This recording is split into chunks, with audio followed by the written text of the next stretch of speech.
लोकशाही बचाओ मंच का पहला वीडियो आपने देखा होगा। उस वीडियो में लोकशाही सरकार की निर्मिति कैसे होती है यह देखा।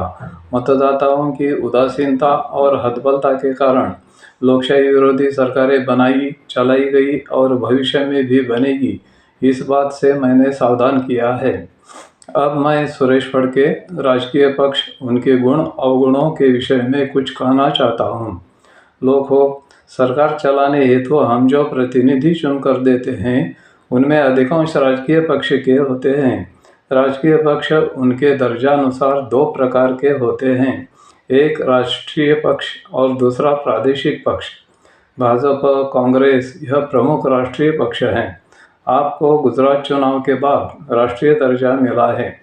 जो एक राज्य तक सीमित रहते हैं उन्हें प्रादेशिक पक्ष कहते हैं। हर एक राज्य में अपना प्रभाव रखने वाले किमान 2-3 प्रादेशिक पक्ष हैं। हम जिस सरकार का चयन करते हैं उसे लोकहित में कार्य करना होता है। हर एक पक्ष कहता है कि हम लोकहित में कार्य करने वाली सरकार चलाएंगे।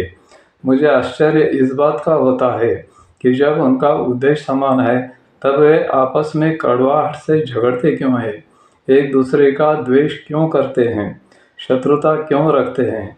इस दौरान बहुत से असंवैधानिक काम भी कर देते हैं। इसका कारण है उनका लोकशाही विषय का अज्ञान। अगर राजकारणी लोगों को लोकशाही का ज्ञान होता तो बहुत से राज्यों में और बहुधा केंद्र में भी दो ही पक्ष की मिलीजुली सरकार बनती। इसका कुछ साल पहले का उदाहरण देता हूँ। कर्नाटक और गोवा में भाजपा और कांग्रेस की सरकार बनती। त्रिशंकु अवस्था में सरकार कैसी बनानी चाहिए यह बात मैंने अपने पहले वीडियो में स्पष्ट कर दी है। ऐसा करने से राजकीय पक्षों की आपसी शत्रुता नष्ट हो जाएगी और वे लोकहित में कार्य करेंगे। काश यह बात राहुल गांधी के समझ में आती तो वे भारत जोड़ो या भारत तोड़ो यात्रा नहीं निकालते। खैर, मूल विषय की ओर आता हूँ। पहली बात, स्वतंत्रता संग्राम में कांग्रेस का महत्वपूर्ण योगदान रहा है। इसके कारण कांग्रेस को एक प्रभावशाली वलय प्राप्त हुआ। स्वतंत्रता के बाद कांग्रेस को राजकारण चलाने में इसका फायदा हुआ। हर एक राजकीय पक्ष ऐसा वलय प्राप्त करने का प्रयास करता है। कोई प्रभावी राजकीय पक्ष से अलग होकर अपना पक्ष बनाता है, कोई प्रादेशिक अस्मिता या जाति विशेष या धर्म के नाम पर अपना राजकीय पक्ष बनाता है, कोई महापुरुषों के नाम का सहारा लेता है। दूसरी बात, हमने संविधान यानी राज्य घटना का स्वीकार किया है। देश का कारोबार संविधान के मार्गदर्शक तत्वों के अनुसार चलाना चाहिए। राजकीय पक्षों को जनता का तथा देश का हित ध्यान में रखकर कार्य करना चाहिए। इसलिए सच कहूँ तो राजकीय पक्षों की कोई विचारधारा रखने की जरूरत नहीं है, मगर सभी राजकीय पक्षों का एक ही उद्देश्य होता है कि कुछ भी करो, सत्ता में रहो। इसके अनुसार वे अपनी विचारधारा बना लेते हैं। इसका बड़ा उदाहरण है लोक जनशक्ति के रामविलास पासवान अलग अलग पक्षों की सरकार में हमेशा सहभागी रहते थे। सत्ता में बने रहने के लिए कोई अल्पसंख्यकों का तुष्टीकरण करते हैं तो कोई हिंदुत्व का नारा देते हैं। जैसा कि मैंने पहले कहा, सभी पक्ष संविधान का नाम लेकर काम उल्टा करते हैं। कांग्रेस पक्ष ऐसा करने में बहुत बदनाम हुआ है। आरएसएस पर बंदी लाना, आणीबाणी लगाना, लोकनियुक्त सरकारें बर्खास्त करना, लोकशाही विरोधी सरकार बनाने में मदद करना, राज्यपालों की आड़ में राज्यों में उथल पुथल करना, तुष्टीकरण के लिए देश हित की अनदेखी करना, विरोधी पक्षों का द्वेष करना, ऐसे काम कांग्रेस ने किए हैं और करता है। राजकीय पक्ष के अहंकार के कारण राज्य और केंद्र में बहुत बार मध्यावधि चुनाव हुए और जनता का पैसा फजूल खर्च हुआ। लोकशाही विचारों की लड़ाई है, परंतु सत्ता पाने के लिए पश्चिम बंगाल और केरला में हिंसा का सहारा लिया जाता है।